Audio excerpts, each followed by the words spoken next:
The computer-generated map shows not only the sources of pollution, things like refineries, oil and gas plants, and coal-fired power plants, but how it spreads through the atmosphere. The bright yellow plumes represent sulfur dioxide, an ideal way of measuring pollution because on the prairies, the only source is industrial activity. Environment Canada measured airflows over a 4-week period and used data collected at air monitoring stations operated by Alberta's monitoring agency. It was initially shown at a scientific conference earlier this year. The Pembina Institute, one of the groups making the video public, says it brings new and graphic detail to how industrial pollution spreads across the prairies.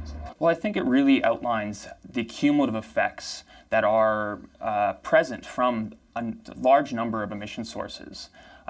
These emission sources tend to be evaluated on a facility-by-facility basis for approval, but we never really take a good look back and step back and look at how all the emission sources are really contributing to the overall environmental quality.